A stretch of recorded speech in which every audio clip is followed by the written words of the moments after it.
آج کی پاکستان میں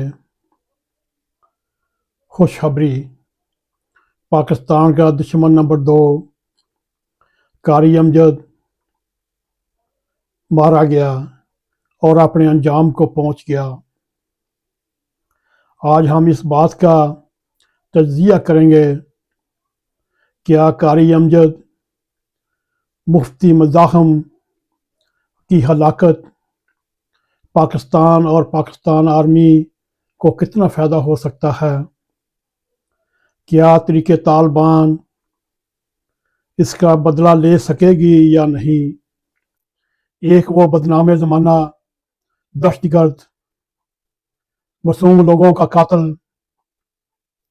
اور تحریک طالبان کی ریڑھ کی ہڈی سمجھا جانے والا یہ قاری امجد فوج کے ایک آپریشن کے درمیان باجوڑ کے علاقے میں اپنے انجام کو پہنچا۔ اس خبر نے سب کی توجہ کھینچی۔ پاک فوج اسے اپنے لیے ایک بہت بڑی کامیابی قرار دے رہی ہے، مگر سوال یہ ہے اس سے حقیقی فائدہ کتنا اٹھایا جا سکتا ہے؟ کیا تحریک طالبان پاکستان بدلے کے لیے کاروائیاں کر سکتی ہے یا نہیں کرتی؟ آج ہم آپ کے سامنے NAQ TV4 پر ایک تجزیاتی پروگرام پیش کر رہے ہیں۔ اگر آپ نے ہمارے YouTube چینل NAQ TV4 کو سبسکرائب کیا تو بہت شکریہ، اگر نہیں ہماری ریکویسٹ ہے سبسکرائب بھی کریں۔ اگر پروگرام پسند آئے لائک اور شیئر بھی کریں اور بیل آئیکن کو ضرور کلک کریں تاکہ ہماری آنے والی ویڈیو آپ تک بر وقت پہنچی رہیں۔ اگر دیکھا جائے اس وقت پرنٹ میڈیا ہو، الیکٹرانک میڈیا ہو، سوشل میڈیا ہو، یہ خبریں چل رہی ہیں کہ پاکستانی سیکورٹی فورسز نے ایک بہت بڑا آپریشن کیا اور خطرناک دہشت گرد زمانے میں مشہور قاتل معصوم لوگوں کا قاری امجد عرف مفتی مزاحم مارا گیا۔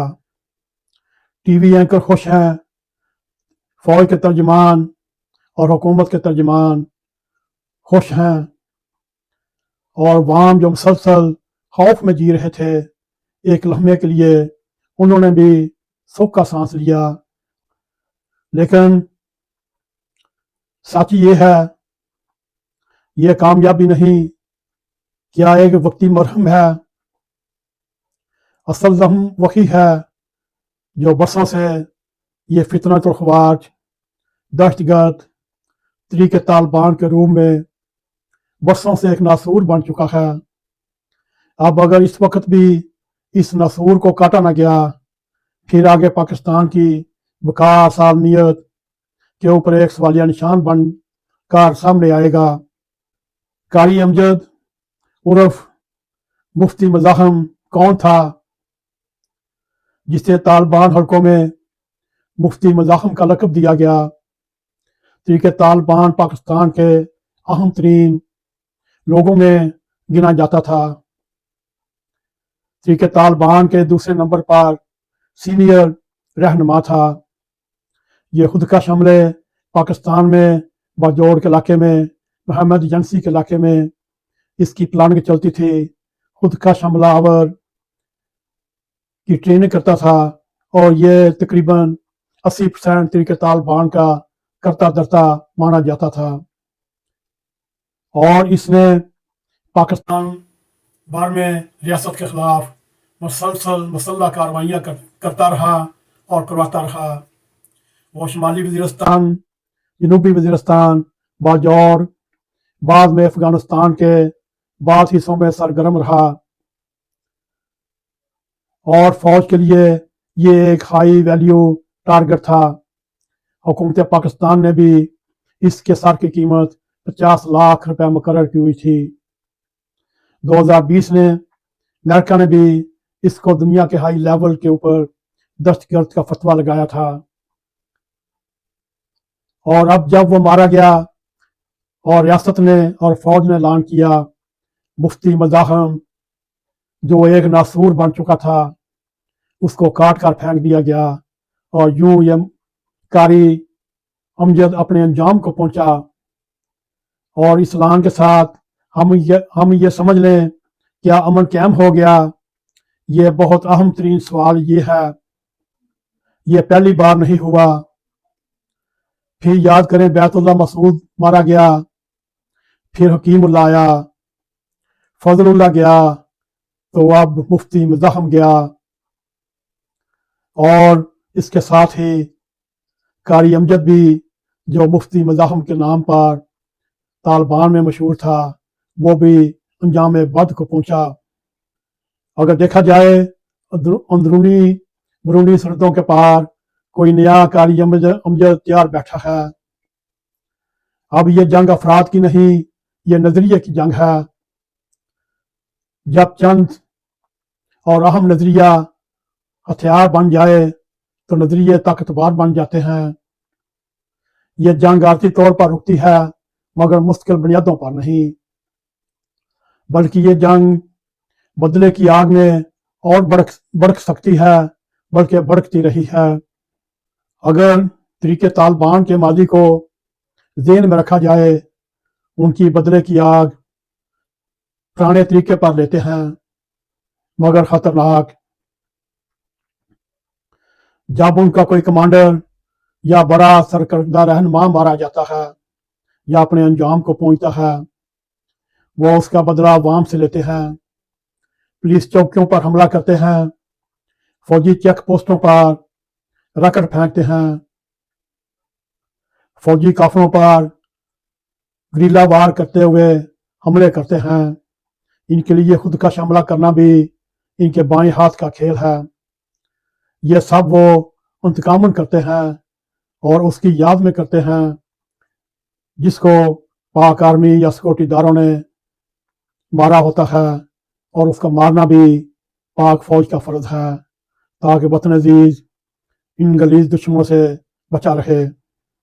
اس میں اگر ریاست کی خاموش ناکامی بھی دیکھیں، مگر ہم اس ناکامی کو ناکامی نہیں بولتے۔ یہ پاکستان کے لیے ایک لازوال کامیابی ہے۔ یہ پاکستانی قوم کے لیے ایک خوشخبری ہے کہ ایک دہشت گرد اپنے انجام بد کو پہنچا۔ ہم پچھلے 20 سال سے یہی تجربہ اپنایا ہوا ہے یا حربہ پہنایا ہوا ہے۔ ہم پہلے ایکٹیو ہو جاتے ہیں اور ان دہشت گردوں کو مارتے ہیں، لیکن ان دہشت گردوں کو مارنے سے کبھی انتہا پسندی ختم نہیں ہوئی، کیونکہ وہ جو بچ جاتے ہیں وہ مرنے والے کو اور اس کا مزار بنا دیتے ہیں، پھر وہ مزار نئے خود کا حملہ آور بنا کر پاکستان کے خلاف پاکستان میں بیچ دیتے ہیں۔ ریاست کے پاس بندوق ہے مگر بیانیہ نہیں۔ دہشت گردوں طریقے طالبان کے پاس بیانیہ بھی ہے، ہتھیار بھی ہیں اور اس کے سہولت کار بھی ہیں۔ آج بھی پاکستان کے بڑے بڑے علماء کو دیکھ لیں، بڑی بڑی مذہبی سیاسی جماعتوں کے سربراہوں کو دیکھ لیں، وہ آج بھی پرو طالبان ہیں۔ وہ یہی کہتے ہیں طالبان کے ساتھ مذاکرات کرو، ان کے اوپر ہاتھ ہولہ رکھو، کیونکہ اس وقت پاکستان ایک ہارٹ سٹیٹ بن چکا ہے۔ ہارٹ سٹیٹ کا مطلب ہے آنکھیں ماتھے پر رکھ کر، چاہے وہ سیاسی جماعت ہو چاہے مذہبی جماعت ہو، ان کو سیدھا کر کے رکھ دینا چاہیے، اور ریاست نے یہی رویہ اختیار کیا ہوا ہے۔ آپ کے سامنے طریق انصاف کا بھی پتہ ہے، اس کو بھی 9 مئی کا جو ہے ہارٹ سٹیٹ نے اپنے نشانے پر لے رکھا ہے۔ اب حالیہ دنوں میں امریکہ میں طریق لبیک کو بھی کوئی رعایت نہیں، ریاست سیدھی ہو چکی ہے۔ اب کسی اور سیاسی مذہبی جماعت نے فتنہ پھیلانے کی کوشش کی، ریاست اس کو بھی اپنے آئینی ہاتھوں سے دیکھے گی اور اس کا کلا کما کرے گی۔ وطن عزیز میں سب سے تلخ حقیقت یہ ہے، پاکستان میں آج بھی کچھ مذہبی طبقے ایسے ہیں جو طالبان کے بیانیے کو اسلامی جدوجہد کہتے ہیں۔ یہ وہ سوچ ہے جو مدرسوں، مسجدوں، جلسوں میں زہر بن کر عوام کے ذہنوں میں پھیلتی ہے۔ اور عوام اس اثر کو بھی قبول کرتے ہیں، اور یہی سوچ نوجوانوں کو خود کش بمبار بننے پر مجبور کرتی ہے، اور یہ اسلام اور دین و ایمان کے نام پر وہ جان قربان کرنے کو بھی تیار ہوتے ہیں۔ یوں نوجوان نسل مدرسوں سے، مساجد سے نکل کر خود کش بمبار کی شکل اختیار کر کے معصوم عوام اور سیکورٹی فورسز پر قہر بن کر نازل ہوتے ہیں۔ اور یوں دیکھا جائے ریاست کی بھی مجبوری ہے، اس نے ان گروہوں کو کبھی سنجیدگی سے نہیں لیا، کبھی ووٹ کے لیے خاموش رہے، کبھی جہاد کے نام پر خاموشی اختیار کی، کبھی اسلامی کارڈ کے لیے نظریں بند رکھی۔ یہی وہ جرم ہے جس نے ملک کی رگ رگ میں زہر تار دیا۔ اگر دیکھا جائے قاری امجد عرف مفتی مزاحم کی ہلاکت پاک فوج کو ایک وقتی فائدہ ضرور دے سکتی ہے، فوج کا مورال بلند ہوگا، بیانیہ بن جائے گا، لیکن دہشت گردی کے خلاف صرف گولیوں سے نہیں جیتی جاتی، یہ جنگ عقل، بیانیے اور انصاف سے جیتی جاتی ہے، اور عوام کے ساتھ انصاف نہیں ہوگا جب تک لاپتہ افراد کا حساب نہیں ہوگا، جب دار جواب دہ نہیں ہوں گے، اور یہ برود پھٹتا رہے گا، صرف جگہ بدلتی جائے گی۔ یہ جنگ بندوق کی نہیں، یہ جنگ ضمیر کی ہے۔ ریاست اگر خود سے سچ بولنے لگے تو امن کی پہلی بنیاد پڑ سکتی ہے، ورنہ ہر کچھ ماہ بعد کوئی نہ کوئی مفتی امجد، کوئی نہ کوئی مفتی مزاحم فوج کے مقابلے پر مارا جاتا رہے گا، فوج خوشیاں مناتی رہے گی، قوم وقتی طور پر مطمئن ہو جائے گی، مگر پھر یہی سلسلہ چل پڑے گا اور ایک اور دہشت گرد مارا جائے گا اور قوم دباؤ ڈالنی شروع کر دے گی، اور یوں یہ سلسلہ جاری و ساری رہے گا۔ اب پاکستان نے، ریاست نے ایک فیصلہ کیا ہے ہارٹ اسٹیٹ بننے کا، اب اس کو ہارٹ اسٹیٹ بن کر دکھانا ہوگا۔ اس وقت چاہے پاکستان کو افغانستان کے خلاف، انڈیا کے خلاف، کسی کے خلاف بھی جنگ لڑنا پڑے، اس کو ہارٹ اسٹیٹ بن کر اس کا مقابلہ کرنا چاہیے، اس کا موقع اٹھانا چاہیے۔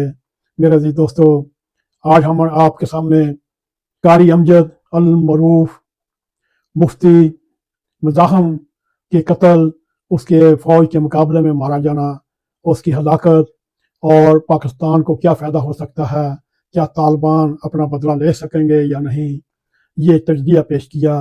امید ہے آپ کو پسند آئے گا، اگر پسند آئے اس کو لائک بھی کریں، شیئر بھی کریں، کمنٹ سیکشن میں جا کر اپنا زار خیال کرتے ہوئے NAQ TV4 کو سبسکرائب کریں، اور جاتے جاتے بیل آئیکن کو کلک کریں تاکہ ہماری آنے والی ویڈیو آپ تک پہنچ رہیں۔ اسی کے ساتھ ہمیں اجازت دیں۔ السلام علیکم ورحمۃ اللہ وبرکاتہ۔